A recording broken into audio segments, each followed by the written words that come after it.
Then we will create the deployment.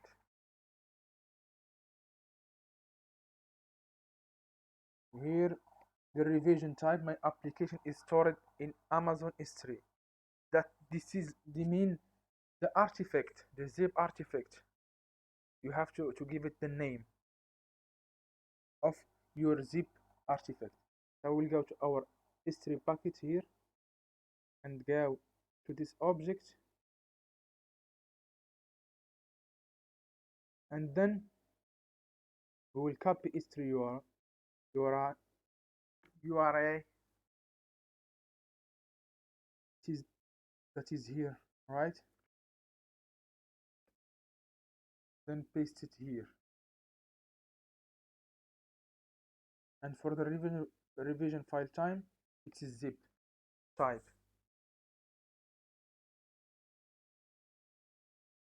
Right?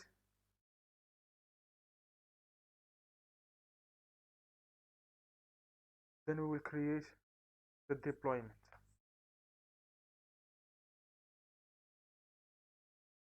For now, the deployment is running, but I expect that an error will occur because I have not create, because if we go here to app spec, we have to create this directory under the home apply.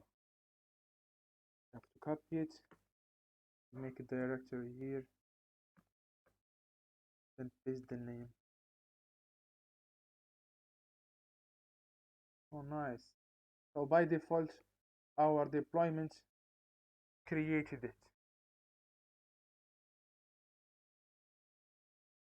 So let me go down, come back here and try to explain you what's going on. Under the hooks, we have many hooks, but in this lab we will specify only two: after install and application start. After install means that after the deployment is finished, after the all folders, these folders that are within our artifacts will be copied to this directory, right? Then we will run some commands. So after the installation, what the script that we are going to run is to stop the running container. So I will go to this directory, then I will copy all the files in this build folder to our nginx, because in our nginx we have a docker file that we will use these build files and copy them in this directory, right? Then we have then after that I will stop the running container. This issue dollar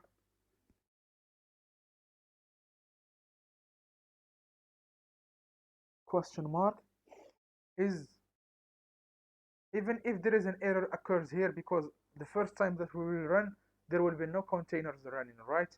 So if any error occurs in the previous command, then this one will exit with 0 status,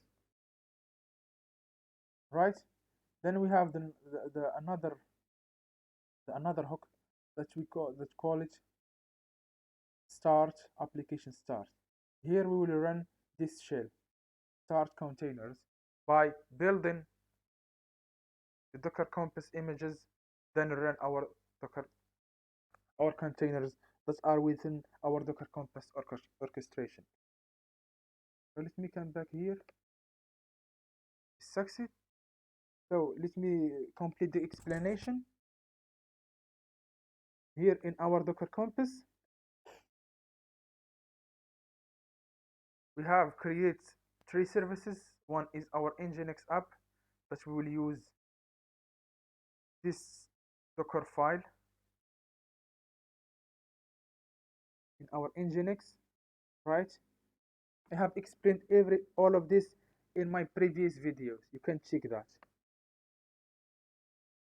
In the previous videos, I have used Jenkins and Ansible, but in this lab, I used the AWS tools.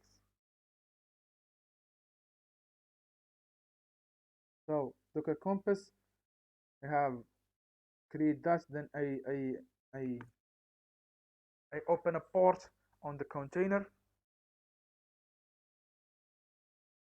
and then I have opened another port on the EC2 instance. So once the EC2 instance will receive request on this port, it will map it to the container port. And I have created a Node app. This is our Node.js app. I have used the same thing. All of this I have explained in my previous videos. And here for MongoDB, I have created volume. Then I attach it to this directory where our databases and our data is stored. So the things that I want you to make sure for them is to this names of service. You have to make sure that this name of service because this one we have used it in our Nginx configuration, right?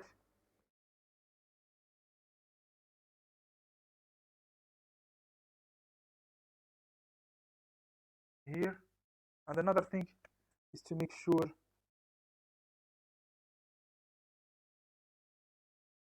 that the name of our MongoDB that we have used it here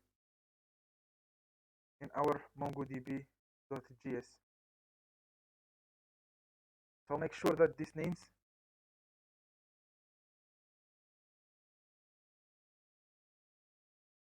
MongoDB service, right? These names must be the same as here, Node app and MongoDB service. If you change these names, this name and this name, you have to modify them here and here as well.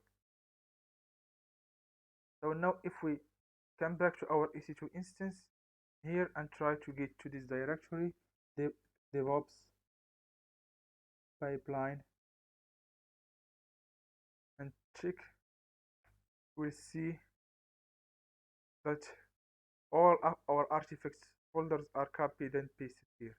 So if I check if any containers are running, Docker PS, so I have 3 containers are running. So if I try to go to my Google new tab, then I copy and paste the EC2 instance public IP address.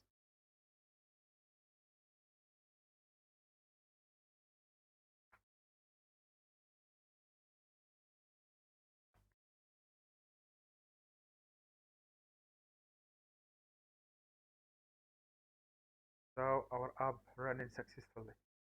We try to go here and log in. This famous password.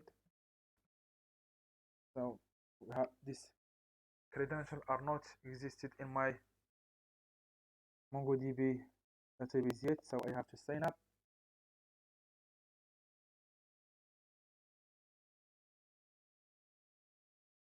Name,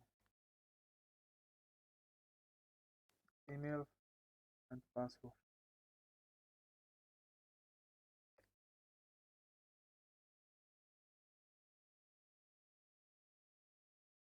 Sign up. So I have signed it up successfully. Then if I try to type now email and password,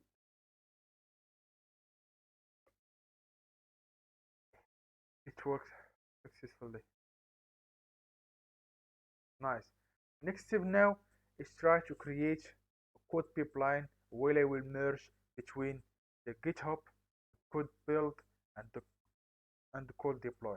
So every time I will make changes to my GitHub repository, the code pipeline will trigger, and then will trigger code build and code deploy. So let us go and show you how these stuffs are working. So here and come here and create pipeline.